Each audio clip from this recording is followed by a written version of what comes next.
Bonjour à tous et soyez les bienvenus. À la une de ce mardi 15 octobre 2019, l'ouverture hier dans la commune de Cocody des travaux de la CGC Academy 2019, 8e édition en présence du vice-président de la République de Côte d'Ivoire, Daniel Kablan-Duncan, et de l'invité d'honneur, le président rwandais Paul Kagame. La CGC Academy, qui s'achève aujourd'hui, vise à promouvoir l'entrepreneuriat privé en Côte d'Ivoire. Plus de 800 millions de personnes souffrent de faim dans le monde. Il faut agir vite. La journée mondiale de l'alimentation est donc célébrée aujourd'hui.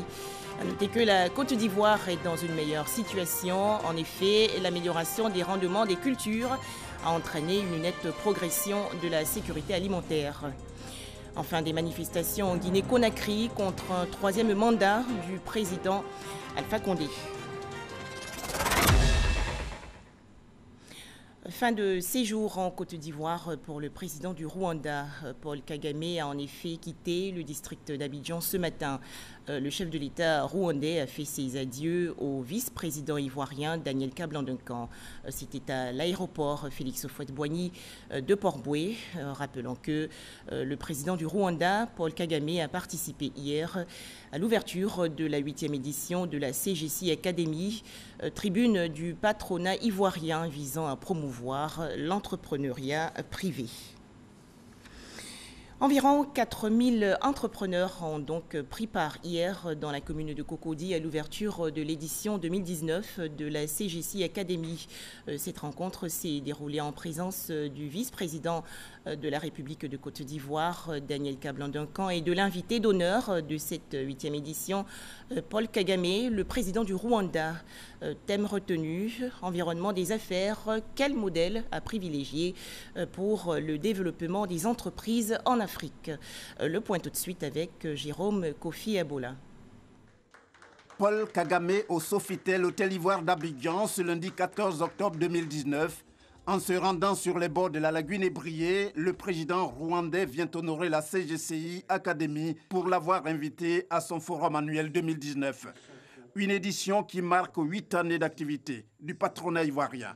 La CGCI Academy est aujourd'hui à sa 8e édition. 8 années passées à réfléchir au développement du secteur privé et à rechercher des solutions aux sujets les plus préoccupants qui le concernent. Des actions concrètes ont germé de ces réflexions, parfois enrichies par des études complémentaires. Ainsi, les réflexions sur l'industrialisation, qui étaient à l'ordre du jour de nos échanges l'année dernière, ont débouché sur la réalisation d'un livre blanc. Ce livre blanc sera remis dans quelques jours à Monsieur le Premier ministre, conformément aux instructions de Monsieur le Président de la République. Cette cérémonie est l'occasion que saisit le gouvernement ivoirien à travers son ministre du Commerce et de l'Industrie pour manifester sa volonté de continuer à travailler face aux défis à relever sur la problématique du développement du secteur privé. Je voudrais exhorter la CGCI et tout le secteur privé à persévérer dans leur engagement aux côtés de l'État de Côte d'Ivoire pour une contribution positive à la problématique de l'emploi des jeunes et des femmes. Pour sa part, le gouvernement ivoirien poursuivra ses efforts d'amélioration de l'environnement des affaires en mettant un accent particulier sur le digital, sur le numérique et la dématérialisation des procédures à l'effet de rendre les entreprises plus compétitives et les administrations publiques plus efficaces. En ce qui concerne l'inclusion et la durabilité de la croissance, notre gouvernement a adopté un programme social appelé PSGouv d'un montant d'environ 1,3 milliard de dollars couvrant les périodes 2019 et 2020, actuellement en cours de mise en œuvre. Il porte notamment sur l'amélioration de l'accès des plus pauvres et des personnes vulnérables à la couverture maladie universelle, à l'éducation, à l'électricité, à l'eau potable et à des logements sociaux et à l'emploi. Invité spécial de cette 8e édition du Forum annuel du patronat ivoirien, le président du Rwanda, Paul Kagame. Le chef de l'État rwandais choisi en raison de son leadership pour la promotion du secteur privé. Il s'est dit heureux de revenir une nouvelle fois en Côte d'Ivoire, indiquant que le secteur privé ivoirien est une source d'inspiration favorable à la création d'un secteur privé plus robuste pour le continent. Le vice-président ivoirien Daniel Kablan-Duncan, aux côtés de l'illustre hôte, en tant que représentant du président Alassane Ouattara, ce qui lui a permis de prendre part au panel de haut niveau, un autre temps fort de l'ouverture du forum. Daniel Kablan-Duncan a fait un développement sur la fiscalité. La vision de la fiscalité en Côte d'Ivoire, c'est un travail conjoint. Le dialogue est quelque chose d'essentiel. Vous savez, en Côte d'Ivoire, on dit que le dialogue est l'âme des forts. Ce document donc existe et c'est un document consensuel. Il a commencé à être appliqué dans certaines de ses dispositions et il y a eu un somme de problèmes.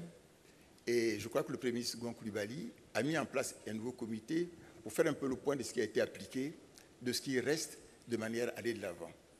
Quelles sont les grandes idées, si vous voulez, donc, qui ont été partagées avec le secteur privé?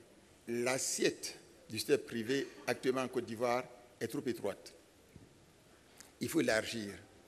Il y a très peu donc, de contribuables au niveau du secteur privé. Je crois qu'on va avoir à peu près 41 000 entreprises qui sont concernées, alors que vous regardez par exemple au Cameroun, je crois qu'il y a au moins 200 000. Parce que le secteur informel est important en Côte d'Ivoire. Il faut aider à passer du secteur dit informel au secteur formel et que la charge soit mieux repartie à l'ensemble du secteur privé. Environnement des affaires. Quel modèle à privilégier pour le développement des entreprises en Afrique? Tel est le thème de ce forum. La rencontre d'Abidjan dure 48 heures. L'ouverture des travaux de la CGC Academy 2019 a été marquée par des discussions entre décideurs. L'amélioration du climat des affaires était l'un des sujets abordés. Les explications dans ce reportage de Noéniagno Sakalou. Comment garantir un environnement sécuritaire durable pour les entreprises? Comment améliorer la compétitivité de celles-ci par l'accès aux infrastructures de base de qualité? Enfin, comment optimiser les opérations douanières et la fluidité pour une meilleure compétitivité des entreprises? 3 problématiques, 3 espaces pour échanger avec les créateurs de richesses, booster le secteur privé ivoirien, le rendre davantage compétitif, performant, résilient. Sur les questions de l'environnement sécuritaire des entreprises, il est demandé aux dirigeants de prendre 2 précautions. La sécurité informatique n'est pas que technologique, donc il faut également de la sensibilisation des agents en intérieur des sociétés pour ne pas que ces failles, ces brèches de sécurité soient créées par les agents eux-mêmes. Ne pas regarder à distance l'agent foncier rural et le gouvernement se débattre. Il faut, à l'occasion d'un séminaire que nous voyons, au travers d'un partenariat, voir comment ces superficies sur lesquelles ces agro-industriels déploient l'activité soient sécurisées. Ça pourrait être une aide aux coopératives. Au niveau de l'accès aux infrastructures de base pour améliorer la compétitivité des entreprises, les investisseurs doivent aller à la bonne adresse. Encourager les opérateurs industriels à s'inscrire dans la réglementation qui a été élaborée, qui est avantageuse pour eux à plus d'un titre. Un, ça les sécurise du point de vue du foncier. Deuxièmement, du point de vue des commodités qui sont offertes. Quand vous êtes à l'intérieur d'une zone, vous bénéficiez de tous les services qui vont avec cette zone. Et aujourd'hui, les procédures sont simplifiées, sont transparentes et nous garantissons ainsi un investissement sécurisé pour l'opérateur. Dernier espace d'échange visité par notre équipe, celui de la facilitation des échanges avec comme acteurs principaux le port et l'administration des douanes, 2 catalyseurs des échanges commerciaux. Ici aussi, les opérateurs économiques ont été éclairés sur les dispositions réglementaires et les moyens logistiques avec en épingle les efforts du port pour se mettre à niveau. Et les résultats sont édifiants. Aujourd'hui, en termes d'indicateurs manutentionnaires, en 2012, on était à 43 mouvements heure pour terminal conteneur. Aujourd'hui, en août 2019, on était à 73 mouvements heure. L'autre élément, c'est au niveau des parkings. Aujourd'hui, vous avez 800 places de parking au port. Et 800 places de parking au port, c'est moins de camions sur la voie. À un moment donné, sortir 1000 conteneurs par semaine au port, c'était difficile. Aujourd'hui, ils en sortent 3000. De l'avis des chefs d'entreprise, la CGC Academy est un rendez-vous à inscrire dans l'agenda annuel de tout opérateur économique. Chaque année, quand je viens, j'apprends. C'est vraiment un grand rendez-vous pour moi que je ne peux pas manquer. Je devais être en voyage, mais compte tenu de ça, je suis resté. Ouvert ce lundi en présence du président rwandais Paul Kagame, la CGC Academy referme ses portes ce mardi. Autre actualité, les agropoles, un remède pour l'agriculture ivoirienne. Ce programme se concentre sur le développement de zones agro-industrielles particulières. Et pour hâter les travaux de ce projet, une rencontre a réuni il y a quelques jours dans la région nord du pays le ministre de l'Agriculture, Kobenan Kwasi Adjoumani, et les acteurs du secteur. Les précisions de Abi Sissoko. Pour améliorer la productivité et permettre la transformation locale des produits agricoles, des agropoles sont créés grâce au Programme national d'investissement agricole de deuxième génération, PENIA 2, 9 au total sur l'ensemble du territoire national. Les agropoles sont des zones de développement agricole qui regroupent tous les services, notamment les services d'appui à la production, à la commercialisation et à la transformation. À Korogo, pour la mise en place de l'agropole du Nord, experts et acteurs du monde agricole planchent sur les sites d'aménagement hydro-agricole et pastoraux retenus et les axes d'intervention de ce projet. Nous sommes venus ici pour lancer les grands axes d'intervention de l'agropole Nord qui va nous permettre de terminer la formulation de ce projet d'agropole Nord et qui va être présenté bien sûr à la BAD pour que le financement puisse être mis en place certainement à partir de 2020. 104 milliards de francs CFA sont nécessaires pour la mise en place de l'agropole du Nord constituée des régions de Poro, Tchologo, Bago et Ambon. Les filières mangue, karité, maïs, riz et produits maraîchers sont pour le moment priorisés. À l'ouverture des travaux, le ministre de l'Agriculture et du Développement rural, Adjoumani Kwasi Kobenan, a présenté les avantages de ce projet. Avec Agropole, le même espace peut être utilisé chaque fois, puisque les aménagements qu'on va faire sur ces espaces, avec les intrants qui vont être appliqués pour une production compétitive, tout cela va nous permettre d'avancer sans moyen de recourir à la destruction de grands espaces. Le projet Agropole du Nord, qui va débuter en 2020, s'étend sur 7 ans. Sa finalité, créer des richesses équitablement entre les acteurs de la chaîne des valeurs agricoles. C'est aujourd'hui la journée mondiale de l'alimentation. Selon le Fonds des Nations Unies pour l'alimentation et l'agriculture, plus de 800 millions de personnes souffrent de faim dans le monde. La Côte d'Ivoire, heureusement, vit une toute autre situation. En effet, l'amélioration des rendements des cultures a entraîné une nette progression de la sécurité alimentaire. On en parle avec Jean-Luc Bango. La faim. Une réalité bien présente dans le monde. 815 millions de personnes demeurent encore sous-alimentées à ce jour, selon un rapport de la FAO. La Côte d'Ivoire s'est dotée pour ce faire d'un point focal pour la coordination de l'initiative Faim Zéro.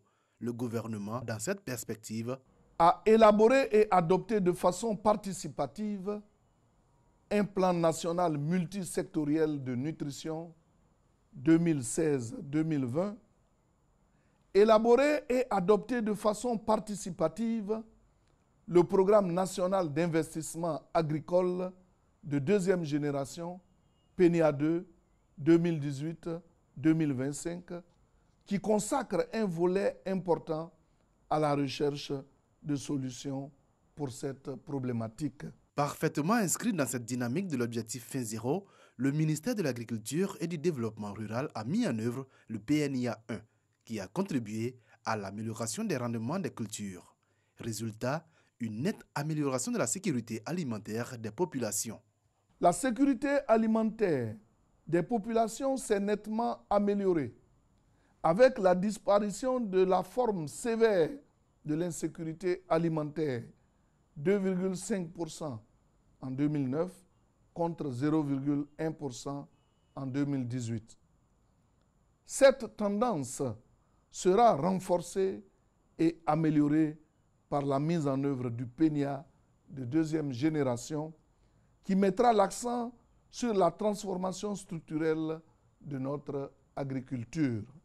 D'autres projets de développement des cultures vivrières sont en formulation ou en exécution. Le résultat devrait contribuer à assurer la sécurité alimentaire en Côte d'Ivoire en dépit des aléas climatiques. Autre événement célébré aujourd'hui, c'est la Journée mondiale de la femme rurale. Selon les Nations Unies, les femmes rurales représentent le quart de la population mondiale et contribuent significativement au bien-être des communautés en assurant la sécurité alimentaire. Thème retenu pour cette édition 2019, investir dans les compétences pour accélérer l'autonomisation de la femme rurale. Salima Toudia. Le rôle fondamental de la femme rurale dans la société, mis en évidence par la secrétaire d'État à l'autonomisation de la femme à l'occasion de la Journée mondiale de la femme rurale. Elle assure 60 à 80% de la production agricole des pays en voie de développement, 90% des besoins des ménages en eau et en combustible. Si ces données témoignent de leur apport au bien-être des communautés dans le monde, les statistiques, par contre, contrastent avec leurs conditions de vie. Le taux de pauvreté nationale des femmes est de 47,4% et de 58,8% pour les femmes vivant en milieu rural. Elles sont aussi les plus touchées par l'analphabétisme, avec un taux avoisinant les 80%. Elles sont encore tributaires d'un faible taux de prévalence, estimé à 12,28% pour la contraception, quand le taux national est de 15,15%. Une occasion d'évaluer le pas franchi dans la promotion de la femme rurale et identifier les opportunités existantes ainsi que les défis à relever pour améliorer leurs conditions. Cela s'est traduit de façon très concrète par la création de plusieurs instruments de valorisation de la femme au travers de son autonomisation. On peut citer en outre le Fonds d'appui aux femmes de Côte d'Ivoire, FAFSI, piloté par la première dame Dominique Ouattara, le projet de gestion novatrice du Fonds national Femmes et Développement et le Fonds Femmes pour l'entrepreneuriat féminin dont dispose le ministère pour la promotion des petites et moyennes entreprises. Le gouvernement, sous le leadership du Premier ministre Amadou Gon Coulibaly, n'entend pas s'arrêter là. Il ambitionne de faire de la femme le levier de l'agrotransformation pour une croissance économique plus forte dans le cadre du programme social. Pour cette édition 2019, la célébration officielle aura lieu le 14 novembre dans la ville de Zoukoube, dans la région du Haut-Sassandra. Plusieurs entreprises publiques et privées ont participé récemment à la 4e édition du Forum des stages. Cet événement s'est tenu dans la commune de Cocody. Au programme des formations, ateliers, panels et autres tables rondes. Astou Touré. En venant à ce forum, Emmanuel Koné, étudiant en système électronique et informatique, espère décrocher un premier emploi. Aussitôt dressée, la vingtaine de stands est prise d'assaut par ces apprenants prêts à affronter le monde professionnel. Le stage que je recherchais serait un stage soit en électronique ou en informatique qui pouvait nous permettre de mettre en exergue ce qu'on a pu acquérir comme formation. En même temps, on vient pour prendre contact et attache avec cette société-là pour pourquoi pas avoir un emploi demain. On postule à tellement d'offres et on ne nous rappelle plus. Vraiment, c'est pas facile. En venant ici, j'espère trouver un stage pour pouvoir approfondir ma formation. Depuis 2016, le Forum des stages New Power réunit entreprises privées et publiques pour une meilleure insertion professionnelle des jeunes diplômés. L'initiative vraiment de ce forum, c'est de favoriser l'employabilité des jeunes Ivoiriens. Faire en sorte que lorsqu'ils sortent de l'école, qu'ils puissent avoir un stage pour être formés et d'être plus intégrés sur le marché de l'emploi et le marché du travail. Le Forum des stages est également une plateforme qui rassemble plus de 2500 jeunes, une vingtaine d'entreprises et propose plus de 250 stages chaque année. C'est vrai que quand on regarde le nombre, on est un peu frustré, on se dit on peut faire encore mieux. Mais c'est près de 4000 stages qui ont été proposés.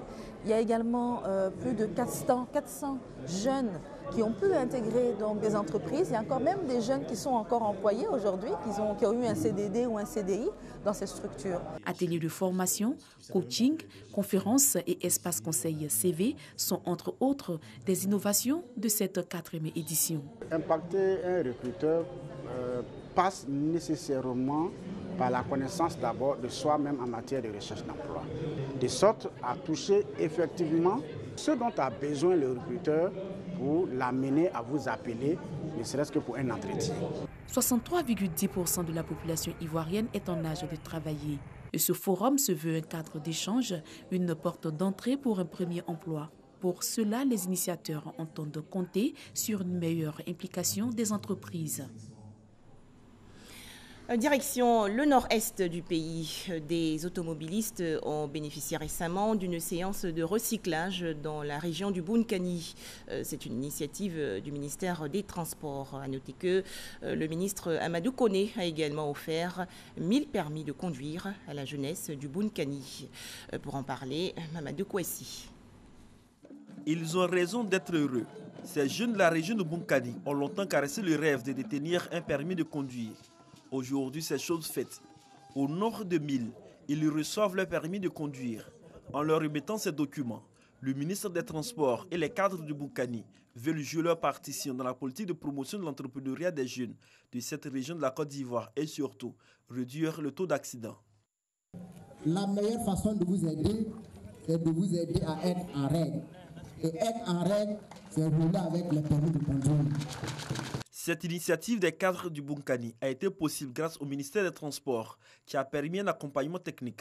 Le ministre Amadou Koné a profité pour exhorter les usagers de la route du Bounkani au strict respect du code de la route. Le ministre des Transports a également rassuré les jeunes du Bounkani de la volonté du gouvernement à les accompagner dans leur prise en charge socio-professionnelle.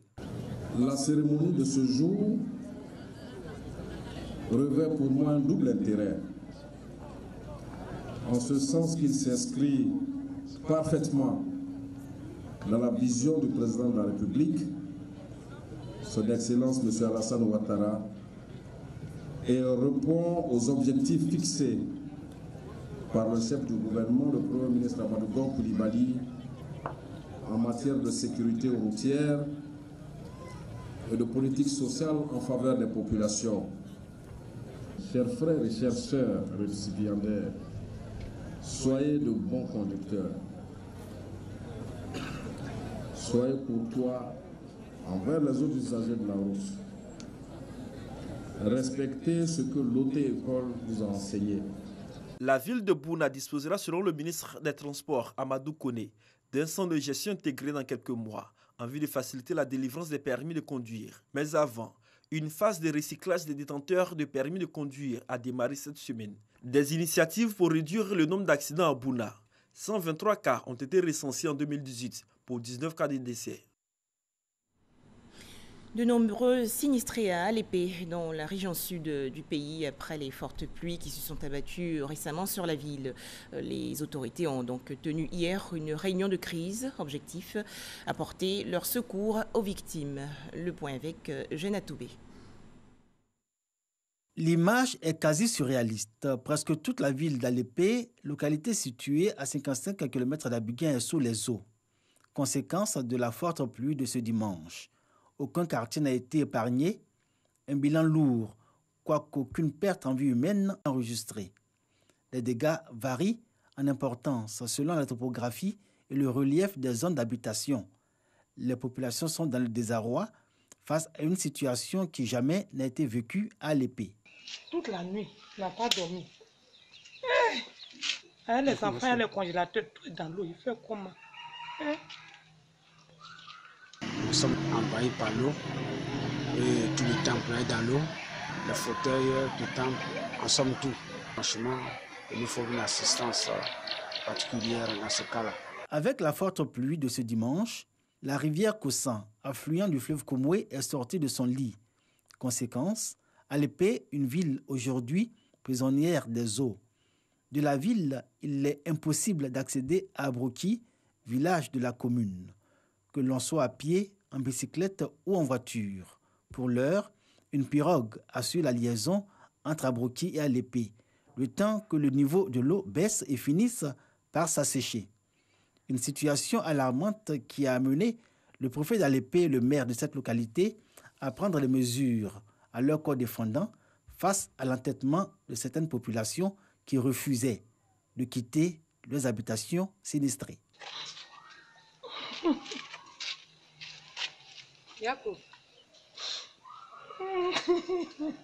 Tous ces enfants-là, il y a dormi où avec eux? Chez qui? Nous avons demandé donc aux populations de sortir, c'est ce qui a été fait. Quelques-unes s'entêtent à rester. Nous avons instruit les forces de défense et de sécurité de les faire sortir par tout moyen. Je me tourne vers le gouvernement pour nous venir en aide afin d'apporter un soutien à ces populations sinistrées. Le foyer des jeunes de la ville et la salle de mariage de la mairie ont été retenus pour accueillir les sinistrés. Environ 100 familles. Chiffre provisoire selon le préfet d'Alépé. Une opération de recensement est en cours à la mairie pour identifier toutes les victimes afin de leur apporter aide et assistance. Situation difficile également au Japon, toujours menacé par de nouvelles pluies. Des dizaines de milliers de sauveteurs sont à la recherche de survivants 2 jours après le passage du puissant typhon Hagibis. Cette catastrophe a fait plus de 70 morts et 200 blessés. Le concept de l'Ivoirien nouveau au centre d'un partenariat entre l'université Jean-Laurent Guédé de Daloa, dans le centre-ouest du pays, et l'organisation non gouvernementale coréenne YFI. Les deux parties ont également organisé une série de conférences sur le changement de mentalité. Un atelier pour renforcer les capacités des membres de la Chambre des rois et chefs traditionnels de Côte d'Ivoire. Les travaux ont porté sur la patridie. Les rois et chefs traditionnels ivoiriens vont ainsi contribuer à la prévention, la réduction et la protection des personnes apatrides. Kader Sogodogo de RTI Bouaké. Le dernier recensement de la population ivoirienne donne environ 50% de cette population vivant en zone rurale, un milieu où les garants de la tradition ont une forte personnalité. Ici, la vision est de les associer à la lutte contre l'apatridie, une activité qui se mène avec le ministère de la Justice et des Droits de l'Homme ainsi qu'avec l'Agence des Nations Unies pour les réfugiés. La Chambre des rois et chefs traditionnels de Côte d'Ivoire bénéficie donc d'un renforcement de capacité sur l'apatridie. Lorsqu'un individu n'arrive pas à justifier de sa nationalité, cette personne est considérée comme à risque d'apatridie. Une personne qui n'a pas déclaré à l'état civil, cette personne déjà a des difficultés pour justifier de sa nationalité. Surtout que la nationalité ivoirienne s'acquiert par le lien de sang. Et le lien de sang se prouve par la filiation, alors que votre filiation est établie dans votre acte de naissance, à votre naissance. Nous préférons directement travailler avec les structures de l'État, les chefs et rois traditionnels. Le HI est prêt à soutenir la Côte d'Ivoire dans le cadre de la mise en œuvre de ses engagements internationaux en matière de nationalité et donc en matière de lutte contre l'apatridie. Pour les membres de la Chambre des rois et chefs traditionnels de Côte d'Ivoire, l'engagement de jouer leur partition ne fait aucun doute. Le peu qu'on a reçu nous a assez conscientisés. En général, nous avons dans nos villages des chargés d'état civil, mais nous allons nous y impliquer en tant que chef pour que ces cas soient réduits, sinon éliminés. Les capacités des rois et chefs traditionnels ont été renforcées sur la typologie des apatrides, leur identification, leurs causes et leurs conséquences, ainsi que les actions en cours pour régler définitivement le problème en Côte d'Ivoire. Des images à présent, tous pour la paix et le développement en Côte d'Ivoire. Les chrétiens de l'église évangélique du Réveil se disent également engagés à faire avancer le processus. Le RCI a animé récemment un point de presse. En Guinée-Conakry, non à un troisième mandat pour le président Alpha Condé. Des manifestations ont paralysé hier la capitale guinéenne. Plusieurs quartiers ont été le théâtre de heurts entre les forces de sécurité massivement déployées et des opposants. Bilan, plusieurs morts et blessés. Enfin, en Afrique du Sud, ouverture aujourd'hui du procès de l'ex-président Jacob Zuma et du géant de l'armement français Thales. 18 chefs d'accusation pèsent contre l'ancien président sud-africain, notamment fraude, racket et détournement de fonds. Merci de nous avoir suivis.